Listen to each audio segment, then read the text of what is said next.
Tent academy. तो आज की इस वीडियो में हम डिस्कस करने वाले हैं इम्प्रूवमेंट इन फूड रिसोर्सेज के बारे में। ये क्लास 9 का बहुत ही इम्पोर्टेंट और आपके एग्ज़ाम्स में पूछे जाने वाले बहुत सारे क्वेश्चंस इसके अंदर आते हैं जो कि आपके एग्ज़ाम के लिए बहुत ही यूज़फुल है। तो चलो बिना किसी टाइम वेस्ट के फटाफट हम क्लास को स्टार्ट करते हैं।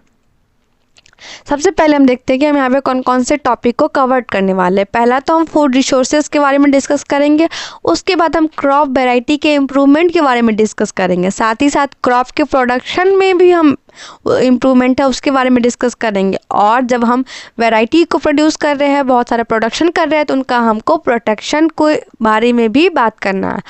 और फिर हम एनिमल हस्बेंड्री को डिस्कस करेंगे। तो चलो क्लास को स्टार्ट करते हैं। सबसे पहले हम बात करते हैं फूड रिसोर्सेज की कि फूड रिसोर्सेज हम कौन कौन से हैं जो यूज़ करते हैं। पहले तो दो तरह के रिसोर्सेज हैं जो हम यूज़ करते हैं एज ए फूड। पहला तो है प्लांट को हम हर कोई खाते हैं अपने भोजन के रूप में, फूड के रूप में। और एनिमल्स को बहुत ही कम लोग यूज़ करते हैं अपने फूड रिसोर्सेज में, लेकिन हाँ बहुत सारे लोग यूज़ करते हैं। All living organisms need food for health, growth and development. Food provides nutrients like carbohydrate, fats, protein, vitamin and minerals. देखो हम सभी भोजन करते ही हैं अपने जीवन यापन करने के लिए, और भोजन में हम carbohydrate, fat, protein, vitamin, minerals ये सारा कुछ खाते हैं। इन सब के खाने से वजह से ही हमें न्यूट्रिएंट मिलता है।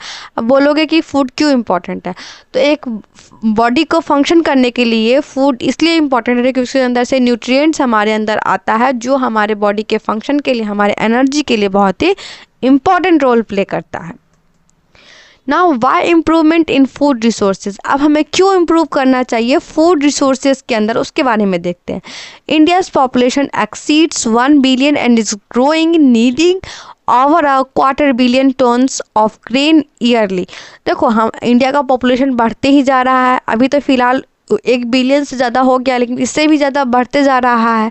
तो इसके लिए क्या करना होगा कि हमको एक कल्टिवेटेड लैंड का फॉर्मेशन करना होगा, और साथ ही साथ अपने जो प्रोडक्शन है हमारा फूड का उसको बूस्ट अप करना होगा।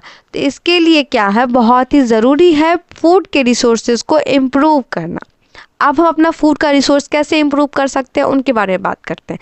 जैसे कि हम ग्रीन रिवॉल्यूशन लाए थे। ग्रीन रिवॉल्यूशन से क्या हुआ, हरित क्रांति से बहुत सारे हरे भरे पेड़ पौधे, हरे भरे चीज़ों का बहुत ज़्यादा विकास किया गया, उसके बारे में बहुत सारा काम किया गया। इस वजह से it is a programme launched in many country to boost food production using modern technology like irrigation and improve the seeds. Green revolution लाने की वजह से क्या हुआ कि एक तो सबसे पहले फूड के प्रोडक्शन को बूस्ट अप किया ही गया, साथ ही साथ टेक्नोलॉजी की हेल्प से भी बहुत सारी चीज़ों को इम्प्रूव किया गया, इरीगेशन के पर्पस को लाया गया, सीड्स की वैरायटी को इम्प्रूव किया गया। तो देखो एक अच्छा अगर हम इम्प्रोवाइज़ कर रहे हैं किसी चीज़ को लेकर के, तो हमारा कोई भी चीज़ जो है वो इम्प्रूव करेगा, बढ़ेगा आगे। नेक्स्ट देखते हैं वाइट रिवॉल्यूशन। वाइट रिवॉल्यूशन क्यों किया गया, ये बेसिकली मिल्क के पर्पस से किया गया, डेयरी फार्मिंग के पर्पस से किया गया, डेयरी फार्मिंग के प्रोडक्ट को इन्हेंस करने के लिए किया गया। Dairy development programmes have boosted milk production while these agriculture advancement have increase natural resources use.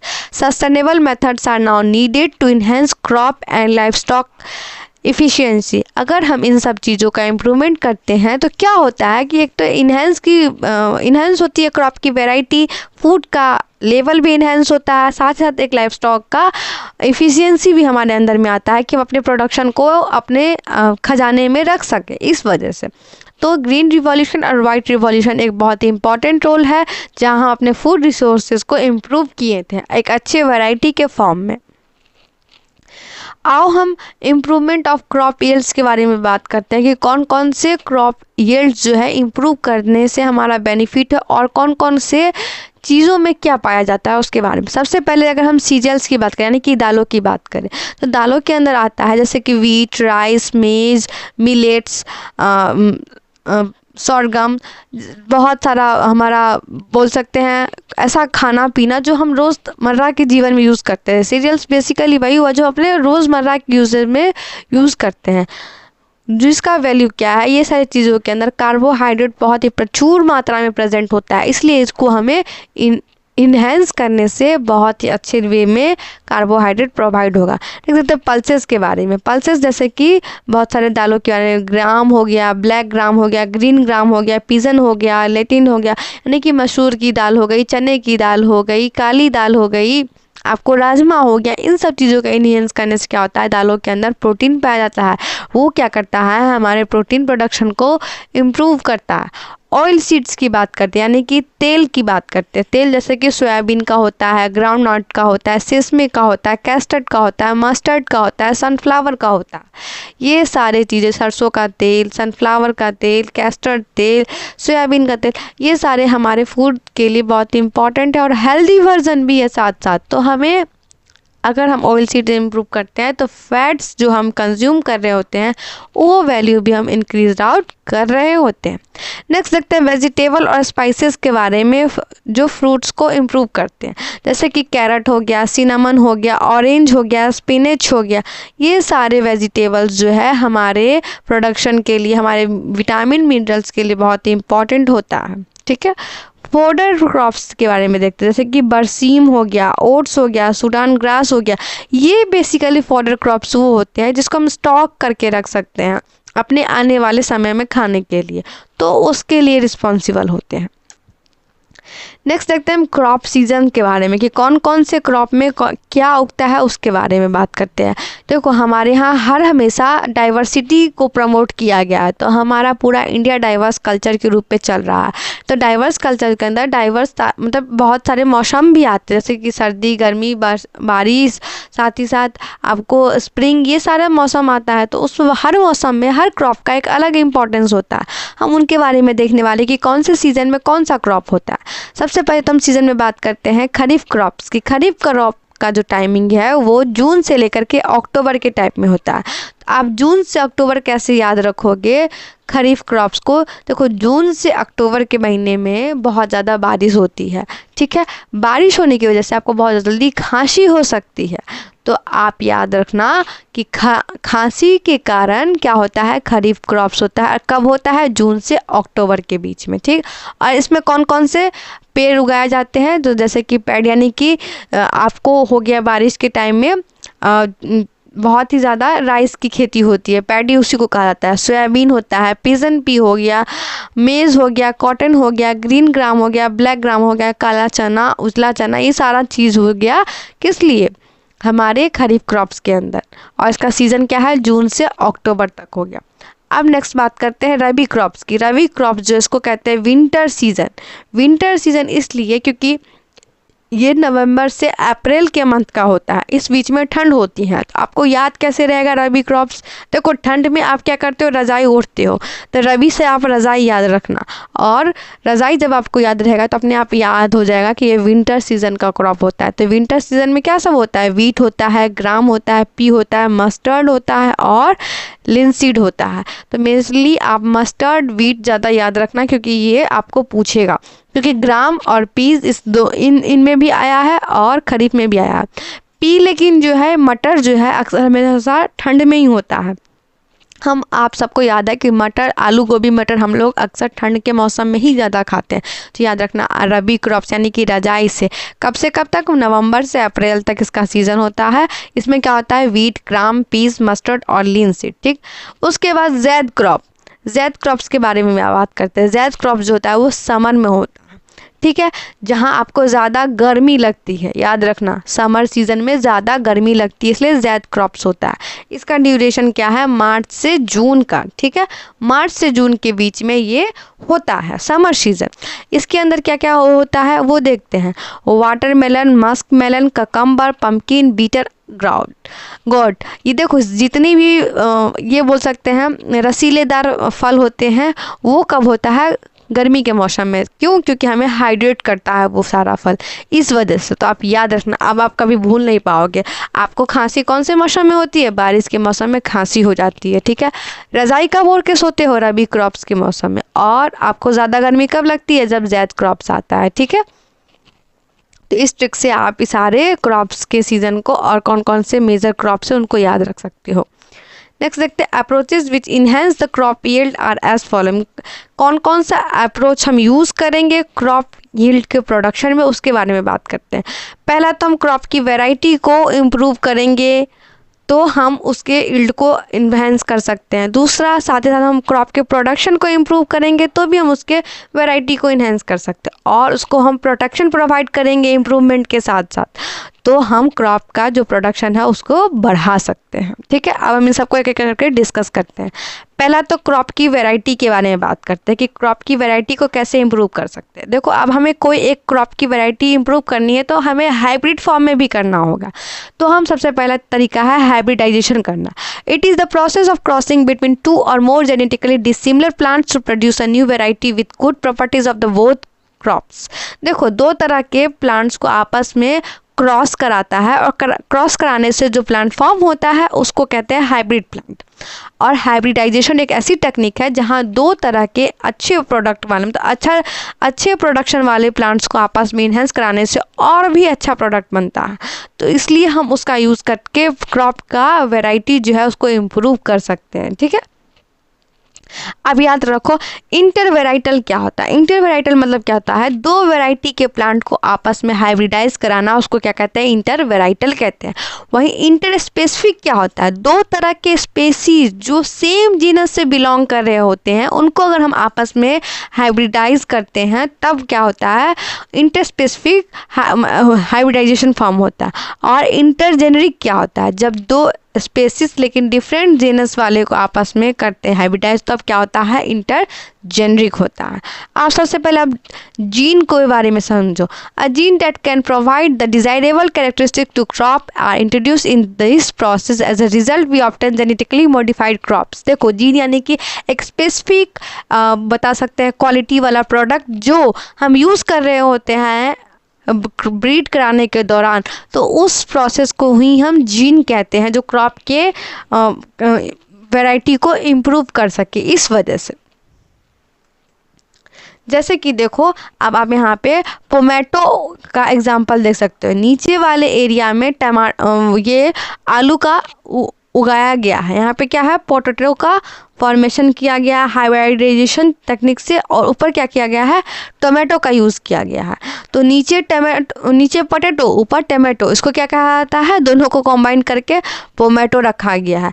ये हाइब्रिडाइजेशन की टेक्निक है जहाँ एक ही पेड़ में दोनों चीज़ों को देखा गया। समझ में आ रहा है। नेक्स्ट देखो, जेनेटिकली मॉडिफाइड ऑर्गेनिज्म, वो चीज़ जिसको मॉडिफाई किया जा सकता है, जैसे कि कॉर्न्स, भुट्टा में बहुत तरह के आप देखते होंगे, एक वाइट वाला देखते होंगे, एक आप येलो वाला देखते होंगे, एक कंप्लीट ब्राउनिश कलर का भी भुट्टा देखते होंगे। तो ये किसकी वजह से, जेनेटिकली मॉडिफाइड ऑर्गेनिज्म की वजह से।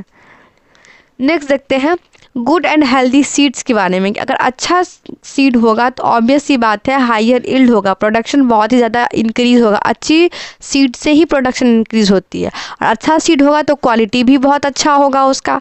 साथ ही साथ ये क्या होता है, बायोटिक और एबायोटिक रेसिस्टेंस भी होता है। जैसे कि कोई बायोटिक फैक्टर, जैसे कि कोई नेचुरल फैक्टर, इसके ऊपर कोई भी चीज़ से इसको खतरा नहीं होता है, ना नेचुरल ना आर्टिफिशियल फैक्टर के ऊपर, इसलिए इसको कहा गया है ये एबायोटिक बायोटिक रेसिस्टेंस होता है। साथ ही साथ इसके अंदर वाइड एडेप्टेबिलिटी होती है, किसी भी तरह के मौसम में, किसी भी तरह के कंडीशन में ये आराम से रह सकता है एक हेल्दी सीड। तो इससे क्या होगा, नुकसान कब होगा, क्रॉप का जो ऐसे भी प्रोडक्शन जो है इम्प्रूव हो जाएगा। और इसमें क्या होता है कि हमें एक इच्छा के अनुसार एग्रोनॉमिक ट्रेड मिलता है, जिससे क्या होता है कि प्रोडक्शन तो हाई होता ही होता है, साथ ही साथ एक प्रोडक्शन का हाइट भी होता है, ब्रांचिंग भी होता है, लिप्स भी होता है। ये सारे चीज़ जो है कहीं ना कहीं हमारे मतलब डिजायरेबल फैक्टर के रूप में काम करते हैं एक अच्छे सीड और हेल्दी सीड की वजह से। नाउ क्रॉप प्रोडक्शन इम्प्रूवमेंट की बात करते हैं। क्रॉप प्रोडक्शन इम्प्रूवमेंट कैसे किया जाएगा। Different farmers can have small और large farms on which they can use different farming practices. The choice of farming practices would depend upon the availability of financial resources money. Hence production practices can be divide to 3 different level. देखो, सभी तरह के farmer के पास सभी तरह के ज़मीन होते हैं। हर किसान अमीर ही नहीं होता, कुछ किसान गरीब भी होता है, लेकिन गरीब किसान भी अपने छोटे से खेत में भी खेती का मतलब प्रयास जो है करते रहता है। तो हमें कुछ ऐसा तरीका निकालना है जिसमें हम उनके छोटे किसानों का भी मदद कर सके, साथ साथ बड़े किसानों का भी, उसमें भी उनका हम क्रॉप का प्रोडक्शन कैसे इम्प्रूव करेंगे उनके बारे में हम डिस्कस करते हैं। पहला तो इनको कुछ फैक्टर में डिवाइड किया गया। पहला नो कॉस्ट प्रोडक्शन, जहाँ कोई भी पैसा खर्च ना हो। दूसरा लो कॉस्ट प्रोडक्शन, जहाँ कुछ पैसा खर्च हो लेकिन बहुत ही कम मात्रा में हो, जो कि आपके गरीब किसान के लिए हेल्पफुल हो। और तीसरा हाई कॉस्ट प्रोडक्शन, जो एक अच्छे समृद्ध किसान होते हैं वो अगर हाई कॉस्ट प्रोडक्शन करते हैं तो उनका क्या कैसे बेनिफिट होगा, उनके क्रॉप में कैसे इंप्रूवमेंट होगा, उनके बारे में देखते हैं। Practices for crop production improvement, अगर हमको क्रॉप का प्रोडक्शन इम्प्रूव करना है तो हम उसमें क्या करेंगे? सबसे पहले तो हम न्यूट्रिएंट का मैनेजमेंट रखेंगे कि कोई भी प्रोडक्ट को हम इन्हेंस करने के चक्कर में उसका न्यूट्रिशन वैल्यू नहीं ख़त्म कर दे।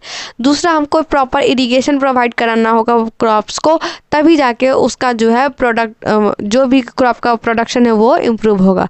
और तीसरा, हमको क्रॉपिंग पैटर्न यूज़ करना है कि अगर मेरे पास बहुत छोटा लैंड है तो हम एक ही लैंड में अगर 2 तरह के पौधों का यूज़ करते हैं तो हमें क्या हो जाएगा? डबल पौधों का फ़ायदा मिलेगा सेम लैंड के ऊपर और प्रॉपर इरिगेशन की वजह से।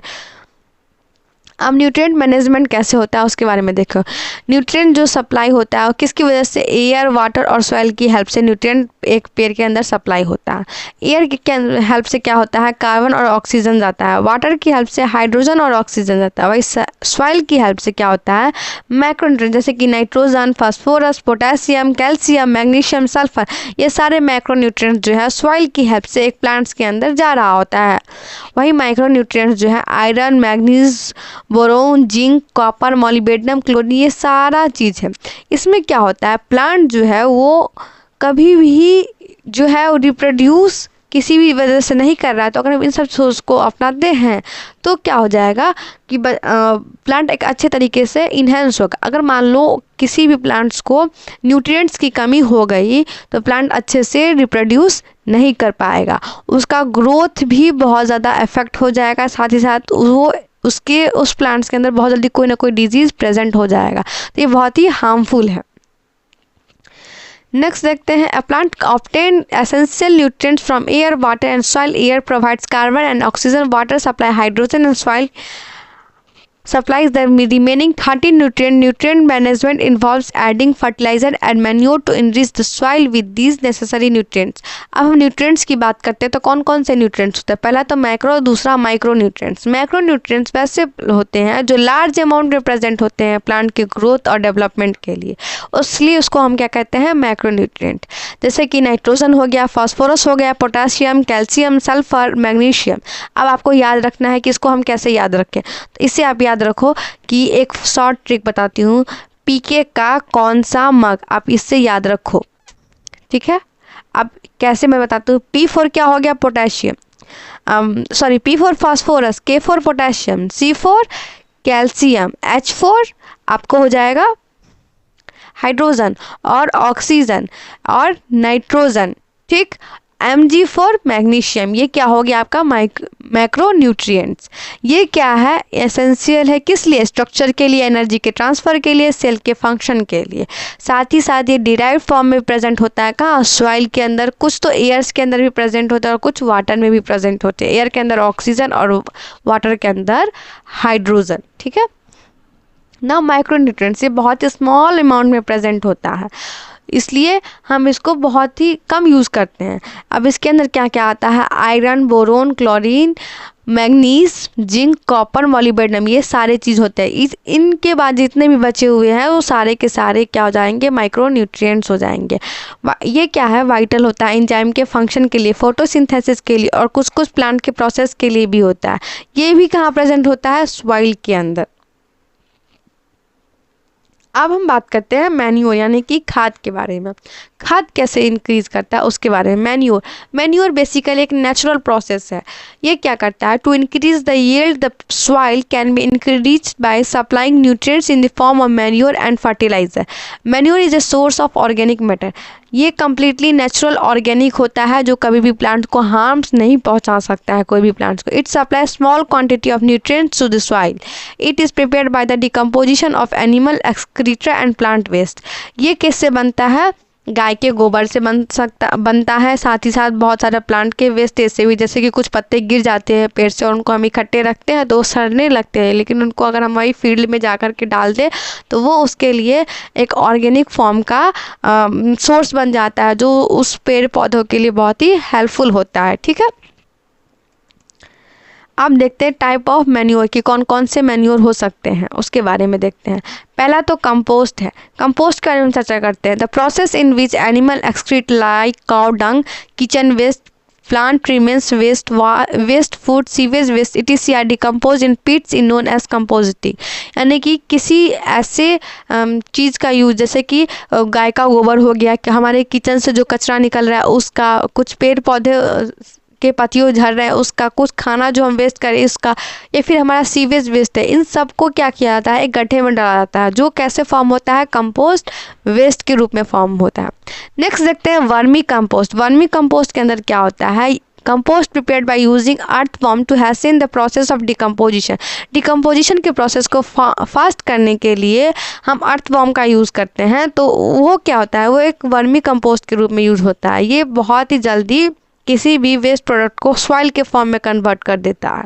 ठीक, नेक्स्ट देखते हैं ग्रीन मैन्योर। ग्रीन मैन्योर का क्या काम होता है, some plants like a sun hemp, guar etc are grown and after some time mulched by plugging in the field.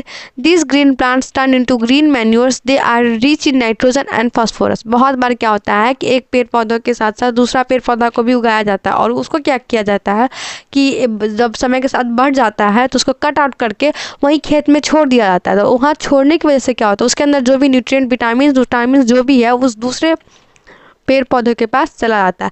ऐसा नॉर्मली आप जब जो खेती बाड़ी करते होंगे उनको इन सब चीज़ों का आइडिया है, वो अपने जनरल खेत में ये सारी चीज़ें करते हैं। नेक्स्ट देखते हैं फर्टिलाइज़र के बारे में कि फर्टिलाइज़र क्या होता है। Fertilizer are prepared in factory, they are made up of chemical substance. ये केमिकल सब्सटेंस से बना होता है, इसमें नेचुरल फॉर्म कुछ भी नहीं होता है। इसके अंदर लार्ज अमाउंट में न्यूट्रिएंट, फॉस्फोरस और पोटेशियम प्रेजेंट होता है फर्टिलाइजर्स के अंदर। ठीक है, fertilizers are easily absorb by the plants since they are soluble in water. ये बहुत जल्दी एब्जॉर्ब कर लेता है कोई भी प्लांट और ये बहुत ही सॉल्युबल होता है वाटर में, साथ साथ ये थोड़ा सा कॉस्टली भी होता है। तो ये रहा बेसिक मतलब। नाउ अब हम लास्ट में देखते हैं बेसिक डिफरेंस बिटवीन मैन्योर और फर्टिलाइज़र। मैन्योर और फर्टिलाइज़र में डिफरेंस क्या है आखिरकार। मैन्योर जो है वो कंप्लीट ऑर्गेनिक सब्सटेंस है, लेकिन फर्टिलाइजर जो है वो कंप्लीट इनऑर्गेनिक सब्सटेंस है। These are made up of natural substances. ये बना हुआ होता है सिर्फ और सिर्फ नेचुरल सब्सटेंसेस, चाहे वो प्लांट या एनिमल्स हो या फिर कोई भी तरह का वेस्टेज हो, मैन्योर बना हुआ होता है। लेकिन फर्टिलाइज़र जो है वो कंप्लीटली केमिकल सब्सटेंस होता है। साथ ही साथ मैन्योर के अंदर क्या होता है, लेस अमाउंट ऑफ न्यूट्रिएंट होता है, लेकिन फर्टिलाइज़र के अंदर लार्ज अमाउंट ऑफ न्यूट्रिएंट होता है। मैन्योर जो होता है वो बहुत ही ज़्यादा चीप होता है और प्रिपेयर होता है घर में, हमारे अपने फील्ड में, लेकिन फर्टिलाइज़र जो होता है वो थोड़ा सा कॉस्टली होता है। और कहाँ प्रिपेयर होता है, फैक्ट्रीज़ में। मैन्योर जो है वो बहुत ही स्लोली एब्जॉर्ब्ड होता है प्लांट्स के अंदर और ये बिल्कुल भी इनसॉल्युबल है वाटर के अंदर। ठीक है, लेकिन वही फर्टिलाइज़र जो है वो बहुत ही ईजिली एब्जॉर्ब होता है प्लांट्स के अंदर और ये सॉल्युबल है वाटर के अंदर। तो दोस्तों ये रहा हमारा improvement of food and resources, जहाँ हमने सारे इंपॉर्टेंट टॉपिक्स को डिस्कस किया है।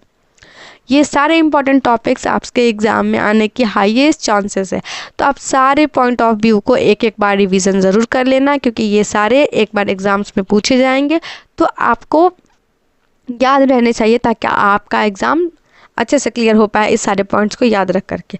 अगर आपको वीडियो पसंद आई हो तो प्लीज़ लाइक करें, शेयर करें एंड सब्सक्राइब करें।